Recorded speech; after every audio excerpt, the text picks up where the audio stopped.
ETV ప్రేక్షకులకి నమస్కారం. Triplex detergent soap శుభమస్తు కార్యక్రమానికి స్వాగతం.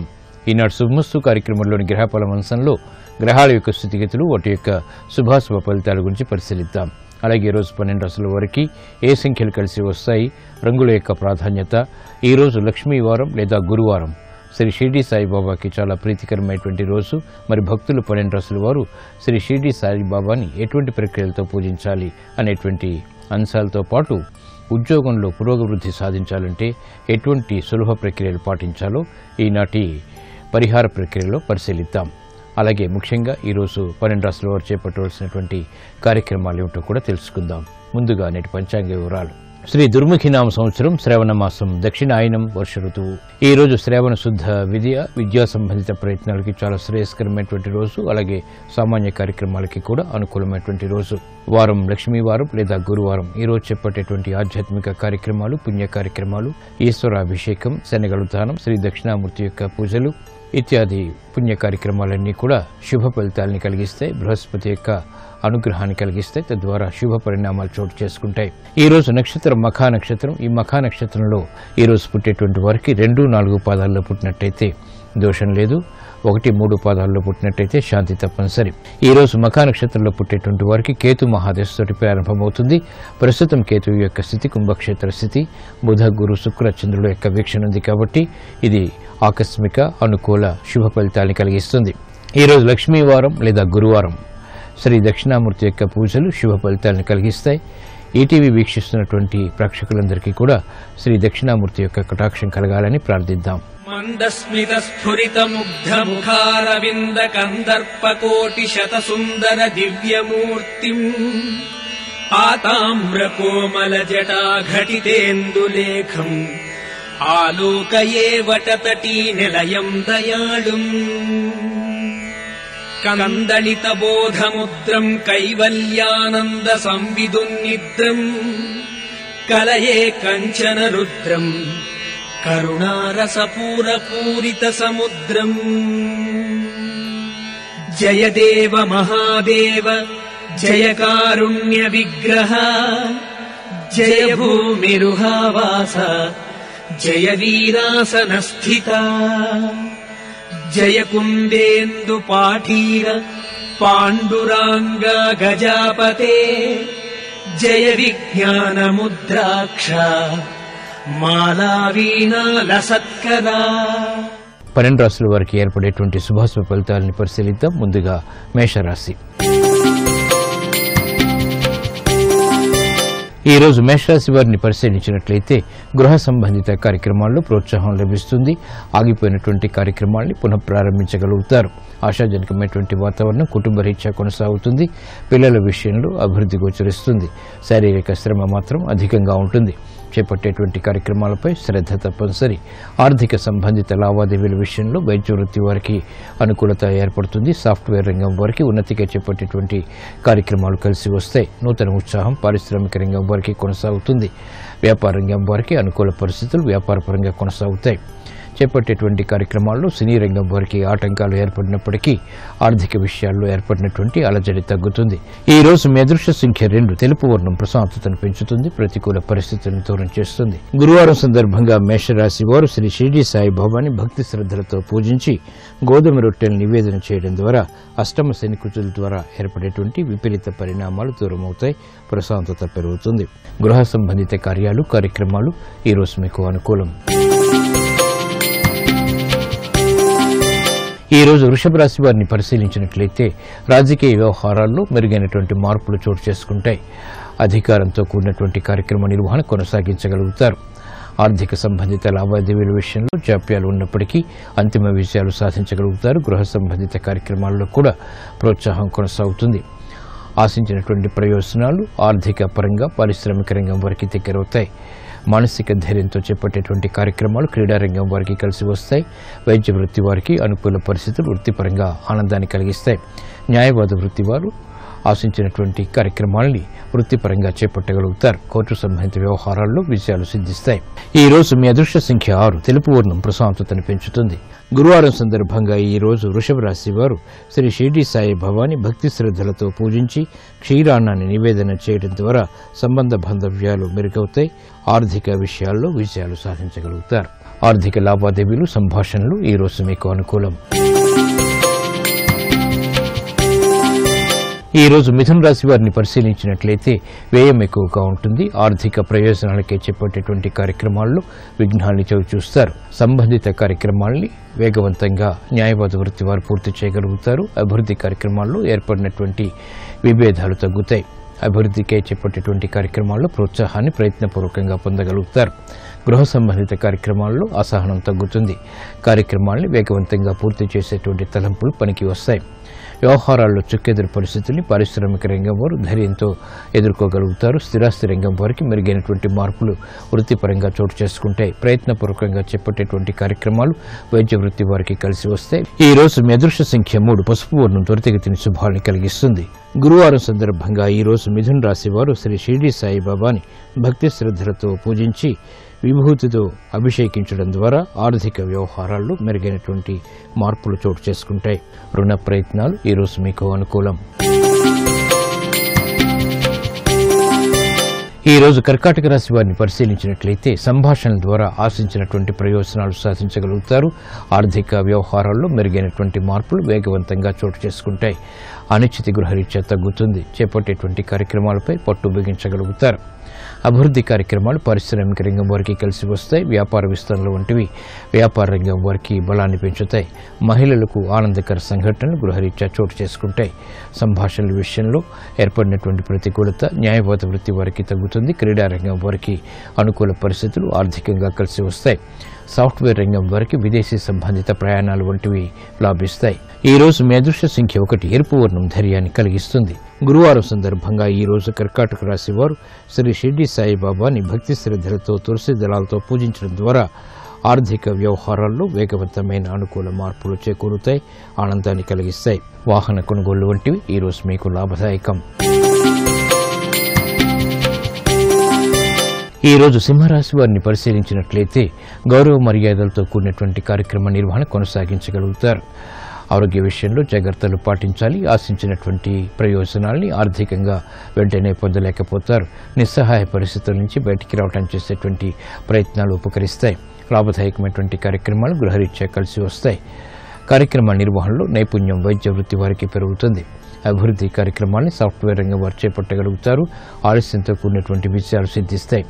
క్రమశిక్షణ విద్యార్థులకి లోపిస్తుంది. సమస్యల్ని ఆహ్వానించేటువంటి ప్రక్రియలు వికటిస్తాయి. స్త్రీలు జాగ్రత్తతో కూడినటువంటి నిర్ణయాల ద్వారా మాత్రమే ఆర్థిక విషయాల్లో నెగ్గుకు రాగలుగుతారు. ఈ రోజు మీ అదృష్ట సంఖ్య 6. పసుపు వర్ణం త్వరితగతిని శుభాల్ని కలిగిస్తుంది. గురువారం సందర్భంగా ఈ రోజు సింహరాశి వారు శ్రీ షిరిడి సాయి బాబాను భక్తి శ్రద్ధలతో గులాబీలతో పూజించడం ద్వారా ధైర్య సాహసాలతో కూడినటువంటి కార్యక్రమాలు తద్వారా విజయాలు చేతికందుతాయి. ఆరోగ్య పరీక్షలు ఈ రోజు మీకు అనుకూలం. ఈ రోజు కన్యారాశి వారిని పరిశీలించినట్లయితే విదేశీ సంబంధిత లావాదేవీలు కలిసి వస్తే ఆర్థిక వ్యవహారాల్లో వ్యయం ఎక్కువగా ఉన్నప్పటికీ శుభ వ్యయాన్ని ఆహ్వానించగలుగుతారు. చేపట్టేటువంటి కార్యక్రమాల్లో ప్రోత్సాహం లభిస్తుంది. కార్యక్రమ నిర్వహణలో నైపుణ్యం, శ్రద్ధ పెరుగుతాయి. ఏకాగ్రతతో కూడినటువంటి కార్యక్రమ నిర్వహణ వ్యాపార రంగం వారికి కలిసి వస్తుంది. అనువైనటువంటి కార్యక్రమాలు సినీ రంగం వారు చేపట్టగలుగుతారు. మానసిక ధైర్యం విద్యార్థులకి పెరుగుతుంది. ఆశించినటువంటి ప్రయోజనాలు మహిళలకు లభిస్తాయి. చేపట్టేటువంటి కార్యక్రమాలపై వైద్య వృత్తి వారికి పట్టు కొనసాగుతుంది. కార్యక్రమాలను చకచకా పూర్తి చేసేటువంటి శక్తి సామర్థ్యాలు క్రీడారంగం వారికి లభిస్తాయి. న్యాయవాద వృత్తి వారికి మెరుగైనటువంటి అనుకూలత వృత్తిపరంగా చేకూరుతుంది. ఈ రోజు మీ అదృష్ట సంఖ్య 3. ఆకుపచ్చ వర్ణం రక్షణకి దోహదపడుతుంది. గురువారం సందర్భంగా కన్యారాశి వారు ఈ రోజు శ్రీ షిరిడి సాయి బాబాను భక్తి శ్రద్ధలతో పూజించి గోధుమ రొట్టెలు నివేదన చేయడం ద్వారా ఆర్థిక విజయాలు వేగవంతంగా సాధించగలుగుతారు. ఆర్థిక లావాదేవీలు, సంభాషణలు ఈ రోజు మీకు అనుకూలం. ఈ రోజు తులారాశి వారిని పరిశీలించినట్లయితే వేగవంతమైన అనుకూల మార్పులు ఆర్థిక పరంగా చేకూరుతాయి. సాహసంతో కూడినటువంటి కార్యక్రమ నిర్వహణకి ఉపక్రమించగలుగుతారు. చేపట్టేటువంటి కార్యక్రమాల్లో ప్రోత్సాహం, ఆధిపత్యం లభిస్తాయి.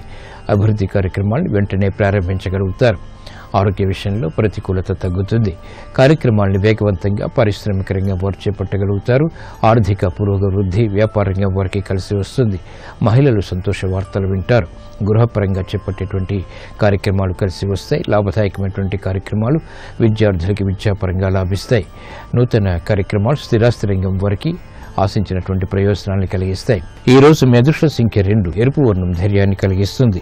గురువారం సందర్భంగా ఈ రోజు తులారాశి వారు శ్రీ షిరిడి సాయిబాబాని భక్తి శ్రద్ధలతో పూజించి పెరుగన్నాన్ని నివేదన చేయడం ద్వారా శుభవార్తలు వింటారు. వాహన కొనుగోలు వంటివి ఈ రోజు మీకు అనుకూలం, లాభదాయకం. ఈ రోజు వృశ్చిక రాశి వారిని పరిశీలించినట్లయితే ఆర్థిక సంబంధిత లావాదేవీల విషయంలో జాగ్రత్తలు వహించాలి. శారీరక శ్రమ అధికంగా ఉంటుంది. నూతన సమస్యలు వెలుగులోకి వస్తాయి. చేపట్టేటువంటి కార్యక్రమాలపై ఏకాగ్రత తగ్గుతుంది. ఆత్మవిశ్వాసాన్ని పెంపొందింప చేసుకునేటువంటి కార్యక్రమాల్లో విఘ్నాన్ని కూడా చవిచూస్తారు. ఆరోగ్య విషయంలో జాగ్రత్తలు పారిశ్రామిక రంగం వారు పాటించాలి. ఆర్థిక విషయాల్లో అసహన పరిస్థితులు ఉంటాయి. వ్యాపార రంగం వారు చేపట్టేటువంటి కార్యక్రమాలపై ఏకాగ్రతను పెంపొందింప చేసుకోలేకపోతారు. అభివృద్ధి కార్యక్రమాలు గృహరీత్యా మహిళలకు ప్రోత్సాహాన్ని కలిగిస్తాయి. అయినప్పటికీ ఆరోగ్య విషయంలో ఖర్చులు పెరుగుతాయి. విద్యార్థులకి గట్టి క్రమశిక్షణ తప్పనిసరి. అభివృద్ధి కార్యక్రమాలు వైద్య వృత్తి వారికి కూడా అనుకూలిస్తాయి. ఈ రోజు మీ అదృష్ట సంఖ్య 9, పసుపు వర్ణం త్వరితగతిన శుభాలను కలిగిస్తుంది. గురువారం సందర్భంగా ఈ రోజు వృశ్చిక రాశి వారు శ్రీ షిరిడి సాయిబాబాను భక్తి శ్రద్ధలతో చామంతులతో పూజించడం ద్వారా ఆర్థిక విజయాలు దగ్గరవుతాయి. విదేశీ లావాదేవీలు, సంభాషణలు, ప్రక్రియలు ఈ రోజు మీకు అనుకూలం. ఈ రోజు ధనుసు రాశి వారిని పరిశీలించినట్లయితే అదృశ్య సంఘటనలు గృహరీత్యా ఆహ్వానించగలుగుతారు. అయోమయ పరిస్థితుల నుంచి బయటికి రాగలుగుతారు. ప్రయాణాల విషయంలో జాగ్రత్తలు వహించాలి. ఆర్థిక వ్యవహారాల్లో ఏర్పడినటువంటి సమస్యలకై పరిష్కారాలు పొందగలుగుతారు. అభివృద్ధి కార్యక్రమాల్లో ఏర్పడినటువంటి ప్రతికూలత కూడా తగ్గుతుంది. కార్యక్రమ నిర్వహణలో నైపుణ్యం పారిశ్రామిక రంగం వారికి పెరుగుతుంది. ఆర్థిక సహాయ సహకారాలకే చేపట్టేటువంటి ప్రయత్నాలు ఫలిస్తాయి. వ్యాపార అనుకూలత వ్యాపార రంగం వారికి లభిస్తుంది. చేపట్టేటువంటి కార్యక్రమాలు న్యాయవాద వృత్తి వారికి అనుకూలతను పెంచుతాయి. సినీ రంగం వారికి మెరుగైనటువంటి అవకాశాలు లభిస్తాయి. స్థిరాస్తి రంగం వారికి చేపట్టేటువంటి కార్యక్రమాల్లో నష్టాన్ని భర్తీ చేసుకునేటువంటి కార్యక్రమ నిర్వహణ కలిసి వస్తుంది. ఈ రోజు మీ అదృష్ట సంఖ్య 3, పసుపు వర్ణం త్వరితగతిన శుభాలను కలిగిస్తుంది. గురువారం సందర్భంగా ఈ రోజు ధనుస్సు రాశి వారు శ్రీ షిరిడి సాయిబాబాను భక్తి శ్రద్ధలతో పూజించి ఆవు పాలు నివేదన చేయడం ద్వారా శుభ పరిణామాల్ని ఆహ్వానించగలుగుతారు. విద్యా ప్రయత్నాలు ఈ రోజు మీకు అనుకూలం. ఈ రోజు మకర రాశి వారిని పరిశీలించినట్లయితే ఆర్థిక సంబంధిత లావాదేవీల విషయంలో అనుకూల ప్రతికూలతలు ఉంటాయి. ఆకస్మిక ప్రతికూల మార్పులు ఆరోగ్యపరంగా కూడా చేకూరుతాయి. కాబట్టి జాగ్రత్తలు వహించాలి. లాభదాయకమైనటువంటి కార్యక్రమ నిర్వహణ వృత్తిపరంగా మాత్రం చేపట్టగలుగుతారు. అనుకూల పరిస్థితులు ఆర్థికంగా పొందడానికి చేసేటువంటి ప్రయత్నాలు ఊరట కలిగిస్తాయి. నూతన కార్యక్రమాలు పారిశ్రామిక రంగం వారు చేపట్టగలుగుతారు. ఆకస్మిక అనుకూల పరిస్థితులు ఆర్థికంగా లేకపోలేదు. వ్యాపార రంగం వారికి మెరుగైనటువంటి మార్పులకే చేసేటువంటి ప్రయత్నాల్లో విఘ్నాన్ని చవిచూస్తారు. గృహ సంబంధిత కార్యక్రమాల్లో చిరు సమస్యలు మహిళలు ఎదుర్కోవాల్సినటువంటి సంఘటనలు చోటు చేసుకుంటే విద్యార్థులకి చేపట్టేటువంటి కార్యక్రమాలు ఉత్తమ విజయాలను కలిగిస్తాయి. ఈ రోజు మీ అదృష్ట సంఖ్య 5, ఎరుపు వర్ణం ధైర్యాన్ని కలిగిస్తుంది. గురువారం సందర్భంగా మకర రాశి వారు ఈ రోజు శ్రీ షిరిడి సాయిబాబాను భక్తి శ్రద్ధలతో మల్లె పువ్వులతో పూజించడం ద్వారా శుభ పరిణామాలు గృహంలో చోటు చేసుకుంటాయి. ఆర్థిక ప్రయత్నాలు ఈ రోజు మీకు ఊరట కలిగిస్తాయి. ఈ రోజు కుంభరాశి వారిని పరిశీలించినట్లయితే సంబంధ బాంధవ్యాలు మెరుగవుతాయి. బలమైనటువంటి మిత్రుల ద్వారా లబ్ధి చేకూరుతుంది. శత్రువులు మిత్రులు అవుతారు. చేపట్టేటువంటి కార్యక్రమాలపై ఏకాగ్రత పెరుగుతుంది. కార్యక్రమాలను వేగవంతంగా పూర్తి చేసేటువంటి అనుకూలత ఆనందాన్ని కలిగిస్తుంది. పారిశ్రామిక రంగం వారికి ఆర్థిక సహాయ సహకారాలు పొందేటువంటి అవకాశాలు లభిస్తాయి. ఆనందకర పరిస్థితులు వ్యాపార రంగం వారికి కొనసాగుతాయి. గృహ విషయాల్లో సఖ్యత మహిళలు పొందగలుగుతారు. అభివృద్ధి కార్యక్రమాల్లో విద్యార్థులకి ఆశించినటువంటి ప్రయోజనాలు లభిస్తాయి. న్యాయవాద వృత్తి వారికి అనుకూల పరిస్థితులు ఏర్పడతాయి. వృత్తిలో గౌరవ మర్యాదలు పెంపొందింప చేసుకునేటువంటి అవకాశాలు లభిస్తాయి. ఈ రోజు మీ అదృష్ట సంఖ్య 5, ఆకుపచ్చ వర్ణం రక్షణకి దోహదపడుతుంది. గురువారం సందర్భంగా ఈ రోజు కుంభరాశి వారు శ్రీ షిరిడి సాయిబాబాను భక్తి శ్రద్ధలతో పూజించి గోధుమ రొట్టెల్ని నివేదన చేయడం ద్వారా సంబంధ బాంధవ్యాలు మెరుగవుతాయి. ఆర్థిక లావాదేవీలు, సంభాషణలు, ప్రక్రియలు ఈ రోజు మీకు లాభదాయకం. ఈరోజు మీనరాశి వారిని పరిశీలించినట్లయితే శత్రువులు ప్రబలమవుతారు. చేపట్టేటువంటి కార్యక్రమాలపై శ్రద్ధ తగ్గుతుంది. కోర్టు సంబంధిత వ్యవహారాల్లో జాగ్రత్తలు వహించాలి. ప్రబలమైనటువంటి సమస్యలు ఏర్పడతాయి. నూతన కార్యక్రమాలు గృహరీత్యా మాత్రం చేపట్టగలుగుతారు. అభివృద్ధి కార్యక్రమాల్లో పారిశ్రామిక రంగం వారికి ఆటంకాలు ఏర్పడినప్పటికీ అంతిమ విజయాన్ని ప్రయత్నపూర్వకంగా పొందగలుగుతారు. వ్యాపార వ్యవహారాల్లో ఏర్పడినటువంటి ప్రతికూలత వ్యాపార రంగం వారికి తగ్గుతుంది. కార్యక్రమాలను గృహరీత్యా మహిళలు చేపట్టగలుగుతారు. అయినప్పటికీ ఆరోగ్య విషయంలో ఖర్చులు పెరుగుతాయి. నూతన కార్యక్రమాల విషయంలో విద్యార్థులు శ్రద్ధ తప్పనిసరి. అభివృద్ధి కార్యక్రమాలు న్యాయవాద వృత్తి వారు చేపట్టగలుగుతారు. ఈ రోజు మీ అదృష్ట సంఖ్య 3. పసుపు వర్ణం త్వరితగతిన శుభాలను కలిగిస్తుంది.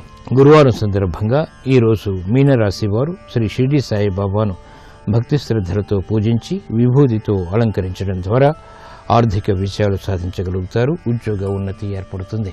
విద్యా ప్రయత్నాలు ఈరోజు మీకు అనుకూలం.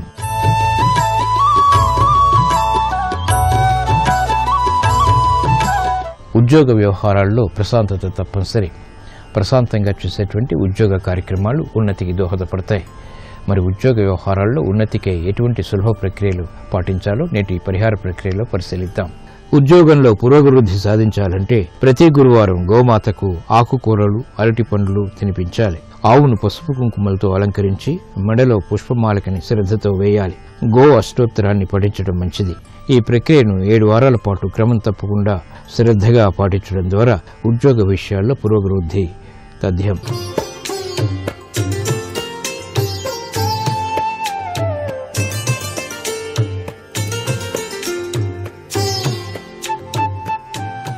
XXX డిటర్జెంట్ సోప్ శుభమస్తు కార్యక్రమంలో గృహబలం అంశానికి స్వాగతం. గృహ వాస్తు విషయంలో అదృష్టకరమైనటువంటి ప్రభావాన్ని సంతరించుకోవడానికి వాస్తుశాస్త్రరీత్యా పాటించవలసినటువంటి విశిష్టవంతమైనటువంటి నియమానుసారాలు చక్కటి యోగవంతమైన సత్ఫలితాన్ని కలిగిస్తాయి. కాబట్టి ప్రతి ఒక్కరూ కూడాను వాస్తు పట్ల అవగాహన కలిగి ఉండటానికి ముఖ్యమైనటువంటి సూత్ర ప్రాతిపదికలను గృహబలం ద్వారా అందిస్తూ ఉన్నటువంటి ఈ శుభతరుణంలో మీ ఇంట్లో కిచెను టాయిలెట్స్కి దూరంగా ఉండాలి. కిచెన్ పక్కన లేదా కిచెన్కు ఎదురుగా టాయిలెట్స్ నిర్మాణం చాలా అనర్థదాయకమైన ప్రభావాన్ని కలిగిస్తుంది అనేటువంటి విషయం ముఖ్యంగా గుర్తిరగండి. నిర్మించేటువంటి బిల్డింగ్ ఎప్పుడూ కూడా మీ స్థలంలో నైరుతి భాగంలో ఉంచడం చాలా మంచిది. పడమర కన్నా తూర్పు అధికంగా ఖాళీ స్థలం, అలాగే దక్షిణం కన్నా కూడాను ఉత్తరం ఎక్కువ విస్తీర్ణం గల స్థలం వదిలి తూర్పు తక్కువగా వదిలి నిర్మాణం గావించబడిన గృహంలో పురుషులు పలు రకాలైనటువంటి బాధలకు గురై జీవితంలో వెనకపడతారు. కాబట్టి ఈ విషయంలో తస్మాత్ జాగ్రత్త. నైరుతి మూల స్థలం పెరిగి కానీ తగ్గి కానీ ఎప్పుడూ ఉండకూడదు. ఒకవేళ పెరిగినా తరిగినా దాన్ని కట్ చేసి పర్ఫెక్ట్గా రైట్ యాంగిల్గా మార్చుకోవాలి. కట్ చేయబడినటువంటి స్థలాన్ని ఏ విధంగానూ గృహ యజమానులు ఉపయోగించరాదు. పూర్తిగా విసర్జించడం ఉత్తమం. అంటే ఒక స్థలాన్ని తీసుకున్నప్పుడు ఆ స్థలంలో వాస్తుశాస్త్రరీత్యా పెరిగినటువంటి ఆ యొక్క భాగాన్ని తప్పనిసరిగా తొలగించి వాస్తుశాస్త్రానికి అనుగుణంగా గృహ నిర్మాణం చేపట్టాలి. ఆ స్థలంలో వృక్షో రక్షతి రక్షిత అన్నారు. కాబట్టి చక్కటి పూల మొక్కలను పెంచడంలో ఏమాత్రం తప్పు లేదు. అన్ని గోడల కన్నా నైరుతి గోడ మందంగాను బలంగాను ఎత్తుగాను ఉండాలి. ఎత్తులో తేడా అరంగుళం ఉన్నా సముచితమే. మిగతా గోడల ఎత్తు కన్నా నైరుతి గోడ ఎత్తు కాస్త అరంగుళమైనా సరే ఎత్తులో పెట్టడం చాలా ఉత్తమోత్తమైన సత్ఫలితాన్ని కలిగింపజేస్తుంది సుమా. పడమర ఫేసింగ్ హౌస్ నిర్మాణం చేసేటప్పుడు పడమర ఓపెన్ స్పేస్ అంటే పడమరలో ఖాళీ స్థలం తూర్పు కన్నా పూర్తిగా తక్కువగా ఉండటమే కాకుండా, అంటే వెనకాల ఉండేటువంటి తూర్పు స్థలం కన్నా కూడాను ఇక్కడ తక్కువగా ఉండేటట్టుగా ఏర్పాటు చేసుకోవాలి. సింహద్వారం దక్షిణానికి కానీ ఉత్తరానికి కానీ ఉండకుండా ఖచ్చితంగా నడి మధ్యలో ఉండేలా నిర్మించుకోవటం వాస్తు సమ్మతం, శుభప్రదం. సాధ్యమైనంత వరకు దక్షిణ దిశలో ఇళ్ళు నిర్మాణం చేసేటువంటి వారు ఇంటి యొక్క సింహద్వారం తూర్పు ఫేసింగ్గా ఉండేలా నిర్మించుకోండి. అలా కుదరని పక్షంలో దక్షిణ ఫేసింగ్ హౌస్ యొక్క దక్షిణ సింహద్వారం ఇంటికి కాకుండా ప్లాట్ను మధ్యగా ఖచ్చితంగా ఉండేలా జాగ్రత్త వహించాలి. మీరు నిర్మించేటువంటి గృహం ఉత్తర దిశలో కనుక ఉన్నట్లయితే ఇంటి సింహద్వారం ఉత్తరాన లేదా ఈశాన్య భాగంలో ఉండేలా ఏర్పాటు చేసుకోవటం సర్వవిధ శ్రేయోదాయకం. ఉత్తర సింహద్వారంలో సింహద్వారానికి ఎదురుగా 2 లేదా అంతకు మించి ఎక్కువ ద్వారాలు నిర్మించకూడదు. ఇంట్లో ప్రతి గదిలోనూ సాధ్యమైనంత వరకు కూడా ఈశాన్య భాగం ఖాళీగా ఉండేలా చూసుకోవటం మంచిది. సోఫాలు, బీరువాలు తదితర ఎటువంటి బరువైన వస్తువులైనా సరే ఈశాన్య భాగంలో మాత్రం ఉంచకండి. ఇంటి రూఫ్ను నార్త్ ఈస్ట్లో డౌన్గా ఉండి నీరు ఉత్తరానికి ఈశాన్యానికి నడిచేలా నిర్మాణం చేసుకోవటం మంచిది. ఇంటి సింహద్వారం మరీ పెద్దదిగా ఉండకూడదు, అలాగే మరీ చిన్నదిగా కూడాను ఉండకూడదు. మీరు నిర్మించినటువంటి గృహానికి తగినట్టుగా ఉండాలి. మీరు నిర్మించినటువంటి గృహానికి ఆ యొక్క కాంపౌండ్ వాల్, మెయిన్ గేట్ ఉత్తరం, ఈశాన్యం, తూర్పున ఉండేలా జాగ్రత్త వహించండి. ఇది శుభప్రదంగా ఉంటుంది. ఫ్లోర్ లెవెల్కి డౌన్గా ఉండేలా ఏ డోరు నీ ఇంట్లో ఏర్పాటు చేయరాదు. తలుపులు, కిటికీల సంఖ్య గ్రౌండ్ ఫ్లోర్ కన్నా ఫస్ట్ ఫ్లోర్లో తక్కువ సంఖ్యలో ఉండేటట్టుగా ఏర్పాటు చేసుకోండి. ఉమ్మడి స్లాబ్ కింద ఉమ్మడి పార్టీషన్ గోడలు ఉన్నప్పుడు ఒక పోర్షన్ ఖాళీగా ఉండటం వలన మిగతా పోర్షన్లో నివసించేటువంటి వారు తత్సంబంధమైనటువంటి ఫలాఫలాలను పొందవలసి వస్తుంది.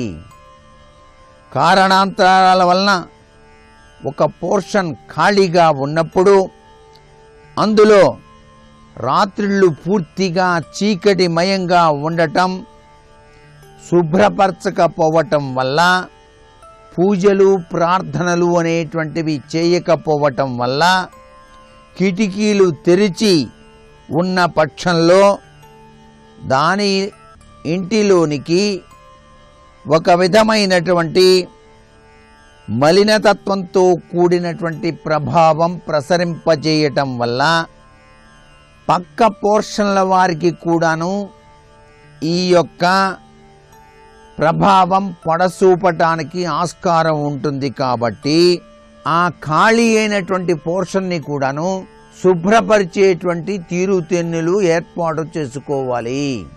మరికొన్ని ముఖ్య విషయాలు రేపటి శుభమస్తు కార్యక్రమంలో తెలుసుకుందామా? మరి సర్వే జనా సుఖినో భవంతు.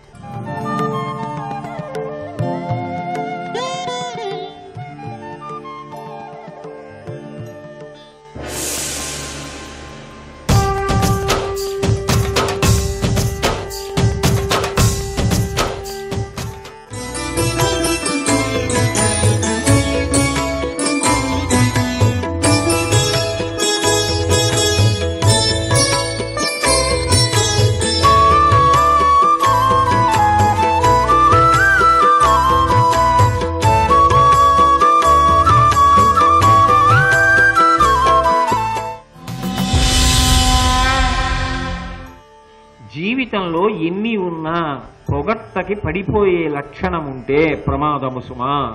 కానీ ఒక్కొక్కప్పుడు పెద్దలు పొగుడుతారు, దాన్ని స్వీకరించాలి. ఎంతవరకు స్వీకరించాలో అంతవరకు స్వీకరించాలి. విమర్శని కూడా అంతే.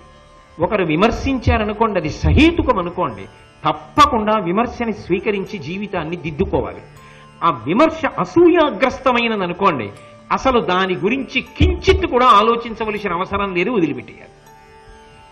కానీ అన్ని వేళలా అది నా మీద అసూయతో చేసిందని వదిలేయకూడదు. కొన్ని సందర్భాల్లో ఆ విమర్శలో ఉన్న మంచి ఏదైనా ఉంటే తప్పకుండా తీసుకుని మన జీవితాన్ని దిద్దుకోవాలి. అలాగే పొగట్ట కూడా, పొగిడినటువంటి మాటలన్నీ పట్టుకుని ఉబ్బిపోకూడదు. నిజంగా ఆ పొగడడానికి అధికారం ఉన్నవాడు పొగిడినదైతే అది ఆశీర్వచనంగా తీసుకుని జీవితంలో వృద్ధిలోకి రావడానికి, అలాగే ఆ గౌరవం నిలబెట్టుకోవడానికి ఆలంబనంగా తీసుకోవాలి. ఇది రాలేదనుకోండి, జీవితంలో ఈ అన్వయం రాలేదనుకోండి, వాడు వృద్ధిలోకి రాలేడు. వృద్ధిలోకి రావాలి అంటే మనుష్యుడు ఈ రెండిటిలో సమతౌల్యాన్ని పాటిస్తూ వెళ్ళడం జీవితంలో రావాలి. అలా వస్తేనే జీవితంలో గొప్ప. అందుకే ఇది శల్యుడికి రాకపోవడం ఎంత ప్రమాదం వచ్చిందో చూడండి. ఇప్పటి వరకు కర్ణుడు నాలో 16వ వంతు కాడన్నాడు, సూతపుత్రుడన్నాడు, అతనేం చేస్తాడన్నాడు, ఇన్ని చెప్పినవాడు అకస్మాత్తుగా అన్నాడు, విమల యశో ఘనుడగు కర్ణునకు రథము నడిపెదనధిపా, తప్పకుండా రథం నడుపుతానయా. ఆనందపడిపోయాడు. కానీ ఒక భయం ఉంది దుర్యోధనుడికి. ఏమిటా భయం అంటే, అసలు రథం ఎక్కిన తరువాత వీళ్ళిద్దరూ మాట్లాడుకుంటే ఏమి ఇబ్బంది వస్తుందో. మధ్యలో ఎక్కడైనా కర్ణుడు లోపల కూర్చొని యుద్ధం చేస్తున్నాడండి, అటు కాదు ఇటు రథం అన్నాడు అనుకోండి, అక్కడి నుంచి అత్తేరిని పైకి లేచి ఆ మాట్లాడుతున్నావు ఏంటంటే. అందుకని ముందే ఒరే నాయనా, సారథి అంటే చాలా గొప్పవాడరా, ఆయన చెప్పినా కొంచెం నువ్వు వినాలి అని బాగా నాటుకోవడానికని. చిన్నప్పుడు నేను ఒకసారి మా నాన్నగారి పక్కన కూర్చొని ఉండగా మార్కండేయ మహర్షి వచ్చారు సభలోకి. వచ్చి త్రిపురాసుర సంహార కథ చెప్పారు. ఆ కథ విన్నాను. కానీ దుర్యోధనుడి కూడా ఈ విషయంలో మెచ్చుకోవాలి. వాడికెంత కళ ఉందో చూడండి, ఎక్కడికెక్కడ ఎంత జాగ్రత్తగా శల్యుణ్ణి దారిలోకి తెచ్చుకుంటూ ఉంటాడు. త్రిపురాసుర సంహార ఘట్టంలో ఒక విశేషం జరిగింది. తారకాసురుడు అనబడేటటువంటి ఒక గొప్ప రాక్షసుడు లోకములను గడగడలాడించి తొట్టతొటకు మరణించాడు. ఆయనకి 3 కుమారులు, విద్యున్మాలి, తారకాక్షుడు, కమలాక్షుడు అని. వీళ్ళ 3 చతుర్ముఖ బ్రహ్మగారిని ఉద్దేశించి గొప్ప తపస్సు చేశారు. బ్రహ్మగారు ప్రత్యక్షం అయ్యారు. ఏం కావాలన్నారు. మేము చావకూడదు. అదేమిటి, అలా కుదరదు, ఇది మర్త్యలోకం, పుట్టినవాడు చచ్చిపోకుండా ఎలా ఉంటాడు, ఇంకేదైనా అడగండి అన్నాడు ఆయన.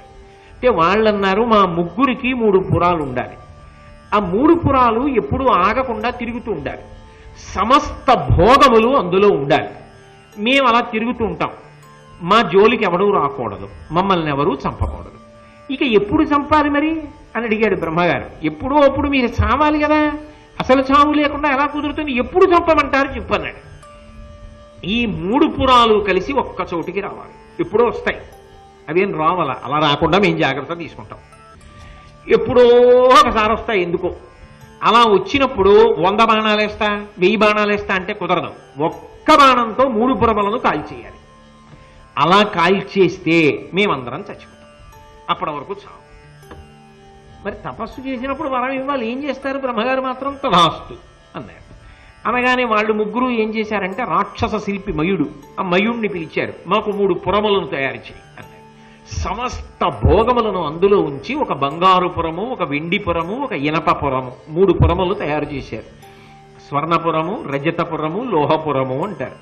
ఈ 3 పురములను తయారు చేస్తే అందులో తారకాక్షుడన్నవాడు స్వర్ణపురంలోకి ప్రవేశించి ఎప్పుడు స్వర్గలోకంలో తిరుగుతుండేవాడు. వాళ్ళకి అనుమానం ఏమిటంటే 3 ఒక లోకంలో తిరిగితే ఎప్పుడైనా ఓ చోటుకు వచ్చేస్తాయేమో అని భయం. అందుకని ఈ తారకాక్షుడన్నవాడు స్వర్ణపురంలో ప్రవేశించి స్వర్గలోకంలో తిరుగుతూ భోగాలను అనుభవిస్తూ ఉండేవాడు.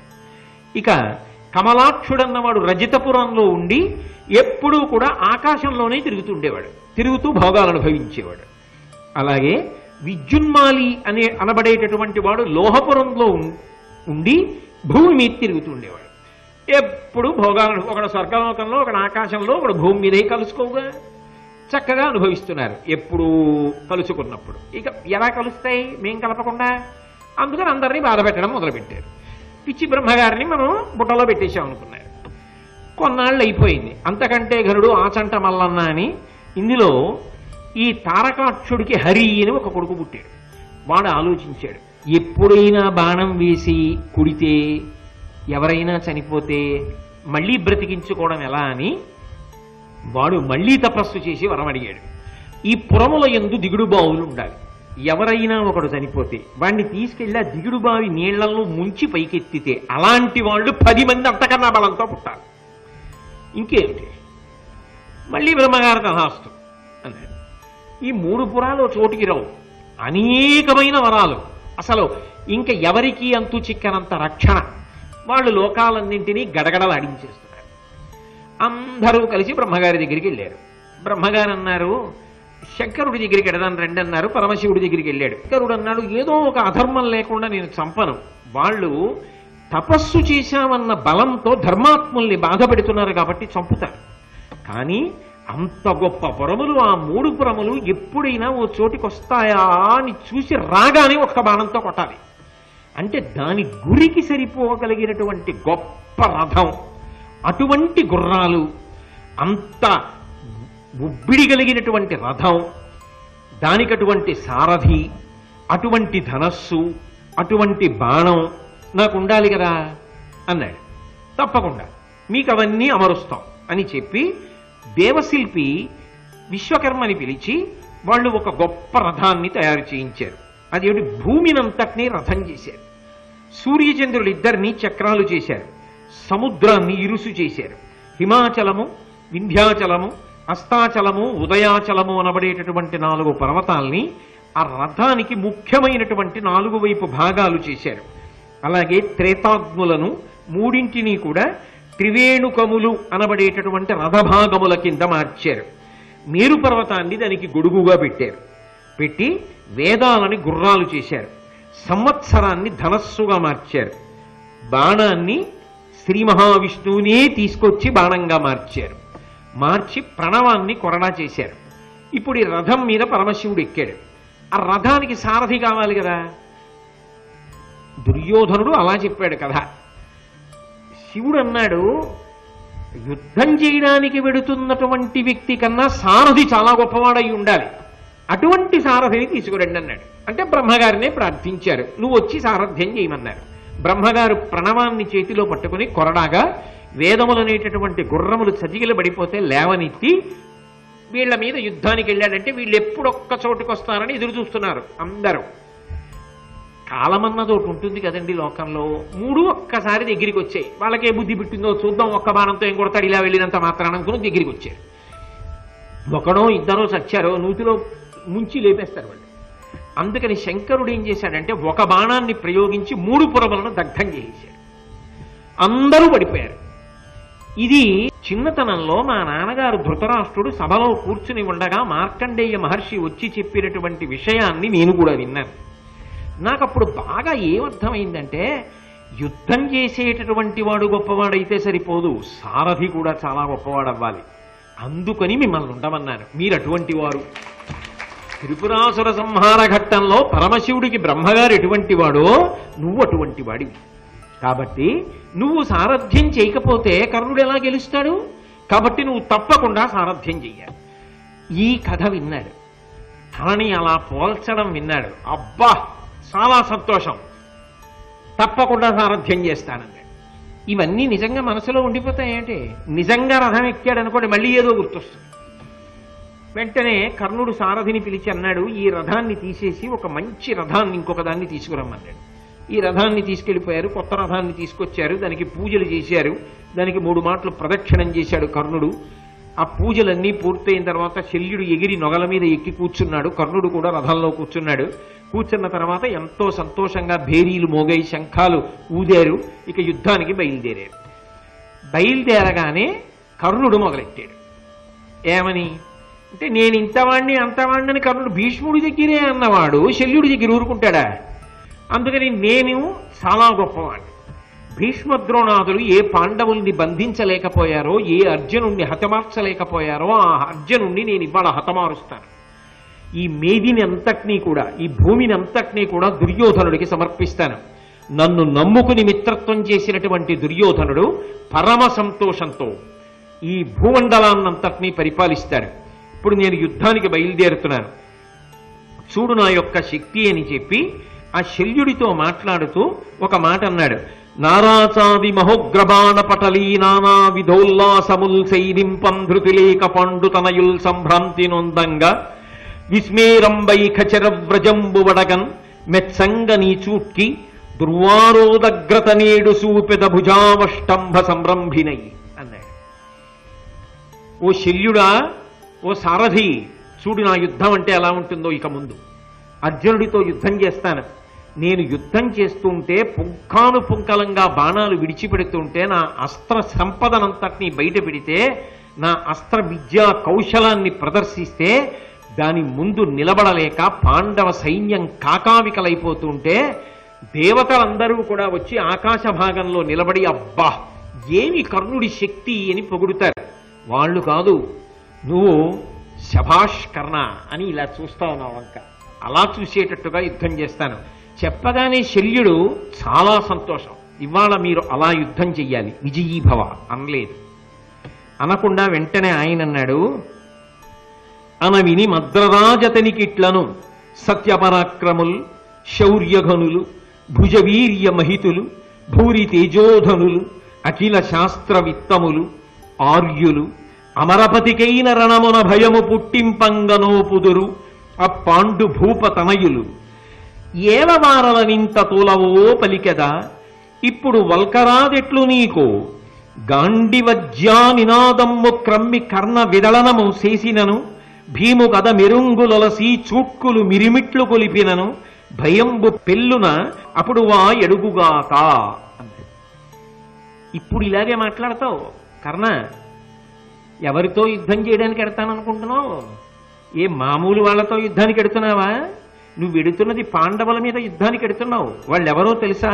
సత్యపరాక్రములు, సత్యమైనటువంటి పరాక్రమం ఉన్నవాళ్ళు, శౌర్యఘనులు, ఒక్కొక్కళ్ళు కొన్ని వేల ఏనుగుల బలమున్నవాళ్ళు, శౌర్యంలో అంతటి ఘనులు, భుజవీర్య మహితులు, ఒక్కొక్కళ్ళ యొక్క భుజాల శక్తి అంత గొప్పది. భూరి తేజోధనులు, అపారమైనటువంటి తేజస్సు కలిగినటువంటి వారు, అఖిల శాస్త్రవిత్తములు, వాళ్ళకి తెలియని శాస్త్రం లేదు, అన్ని శాస్త్రాలు తెలుసున్న వాళ్ళు, ఆర్యులు, అందరి చేత పూజింపబడేటటువంటి లక్షణం ఉన్నవాళ్ళు, అమరపతికైన రణమున భయము పుట్టింపంగనోపుదురు. దేవేంద్రుడైనా సరే యుద్ధంలో వాళ్ళ పేరు చెప్తే వణికిపోతారు.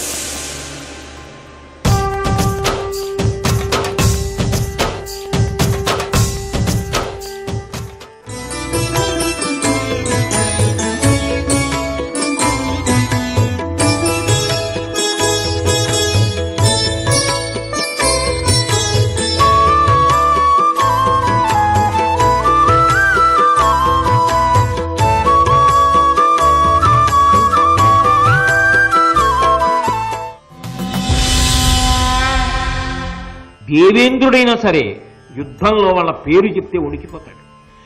ఇంద్రుణ్ణి కూడా భయపెట్టగలిగినటువంటి పౌరుష ప్రతాపములున్నటువంటి వారు ఆ పాండుభూతనయులు, ఆ పాండురాజు యొక్క కొడుకులు అంత గొప్పవాళ్ళు.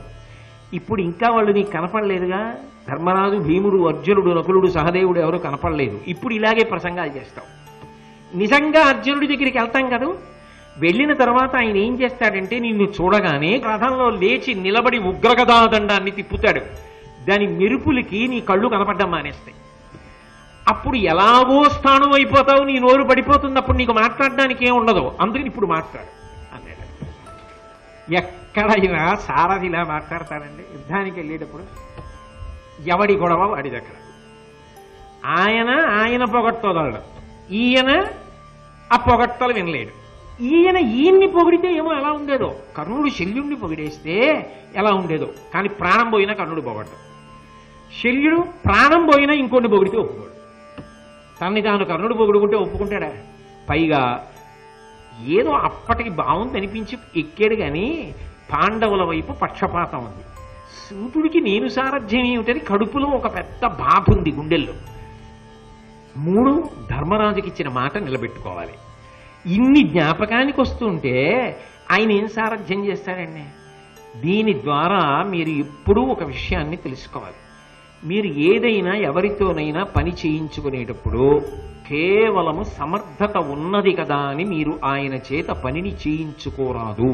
శల్యుడు అనుకుంటాడు నేను చాలా గొప్పవాణ్ణి, కర్ణుడికి లొంగనప్పుడు సారథిగా ఏం పనికొస్తాడండి? ఇంకా నా అంత వాణ్ణి నేను అనుకున్నవాడు కర్ణుడిని ఎలా సుఖపెట్టగలడు? కర్ణుడు క్షేమంగా ఉండేట్టు ఎలా చేయగలడు నాకు చెప్పండి. అక్కడ నీ విద్యా ప్రదర్శనం కాదు ప్రధానం, కర్ణుడి క్షేమం ప్రధానం. కర్ణుడి క్షేమం శల్యుడికి అక్కర్లా, శల్యుడి గొప్పతనమే శల్యుడికి కావాలి. పోని ఇలాంటి వాడు కాబట్టి వీడు వినా మార్గం ఇవాళ లేదు కాబట్టి వీడిని ఏదో రకంగా జాగ్రత్తగా చూద్దాం అన్న పరిణితి కర్ణుడికి ఉందా? ఆయన అలా ప్రయాణం చేయలేడు. ఇప్పుడు ఈ ఇద్దరూ కలిస్తే కార్యం అవుతుందని మీరు ఎలా అనుకుంటారు? అంటే అథవా దీన్ని బట్టి మీరేం అర్థం చేసుకోవాలి? కర్ణుడితో వెడుతున్న రథం కర్ణుడి శవమై కింద పడిపోతే ఖాళీగా వచ్చేస్తుంది. ఇది ఒక్క కర్ణుడి విషయంలో శల్యుడి విషయంలోని మీరు అనుకుంటున్నారేమో. కార్యసాధన యందు అటువంటి దూరదృష్టి లేకపోతే, మీరు జాగ్రత్తగా మీ యొక్క చుట్టూ ఉన్న పరివారం విషయంలో జాగ్రత్త పడకపోతే మీరు కార్యమును సాధించలేరు. అది మూలఘాతి, కార్యాలు పాడవుతాయి. అందుకే మనకి చెప్పకుండా భారతం నేర్పుతుంది. అందుకే మీతో నేను అన్నది, అసలు ఒక కార్యాన్ని నిర్వహించడంలో దక్షత, అందులో వచ్చేటటువంటి అహంకార సంబంధమైనటువంటి సమస్యలు, వీటిని చెప్పడంలో ఎంత గొప్పగా చెప్తుందో. అందుకే భారతాదులు చదువుకుంటే ఒక విషయాన్ని ఎంత జాగ్రత్తగా, ఎంత ఒడుపుగా ఎలా నిర్వహించాలో, ఎలా ఎంచుకోవాలో ఈ విషయాలు తెలుస్తాయి. కాబట్టి ఇప్పుడు శల్యుడు ఈ మాట అంటే కర్ణుడు మానసికంగా ఎంత నిరుత్సాహం పొంది ఉంటాడు మీరు ఆలోచన చేయండి. అసలు సారథి ఓం అని ఇలా మొదలు పెట్టగానే నీ ముఖం నువ్వేం మాట్లాడతావు, నువ్వు మాట్లాడేది ఇది ఇప్పుడు మాట్లాడే, ఇంకా వాళ్ళతో యుద్ధం ఏమిటి, నువ్వు వాళ్ళతో యుద్ధం చేయక్కర్లేదు, అసలు ఇంకా బాణం వేస్తారంటారు లేదు వచ్చిన గొడవ. ఆయన గాంధీవపు వింటినారి టంకారం విన్న తర్వాత నీ చెవులు వినపడవు, భీముడు గదాదండం తిప్పగానే నీ కళ్ళు కనపడవు, నీకు నోరు పడిపోతుంది. అంతే మాట వాడాడు. ఎందుచేత అంటే మాట్లాడుతూ యథార్థంగా ఆయన అన్నటువంటి మాట అదే మాట మాట్లాడాడు. భయంబు పెళ్ళునప్పుడు వాయడుగుగాక, ఈ భయము చేత నువ్వు స్థాణువైపోయి నీ నోరు పడిపోతుందంటే నువ్వు మాట్లాడవిహ.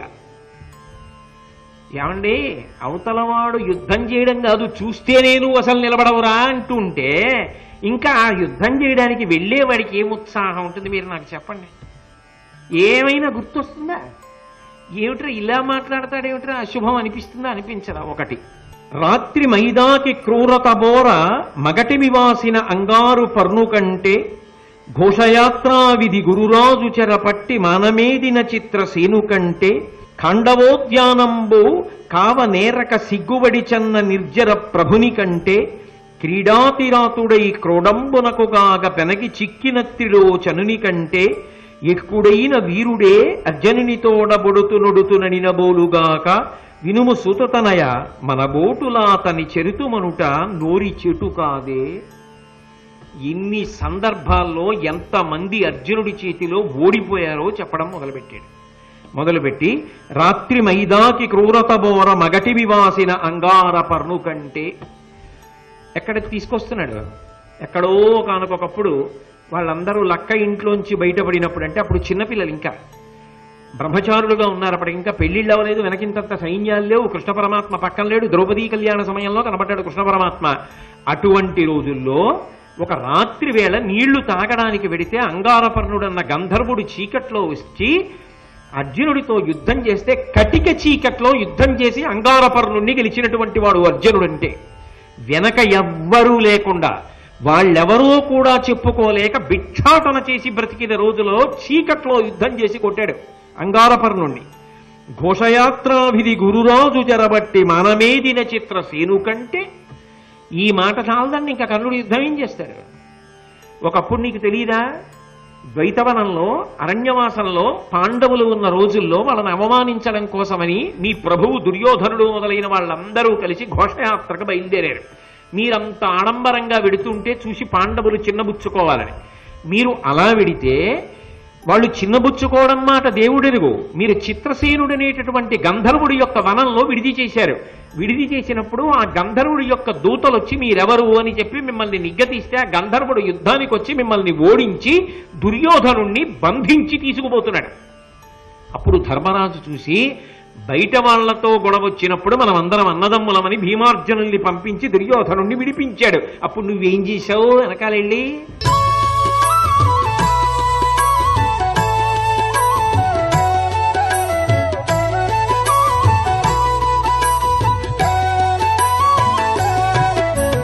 సర్వం శ్రీ ఉమామహేశ్వర పరబ్రహ్మార్పణమస్తు.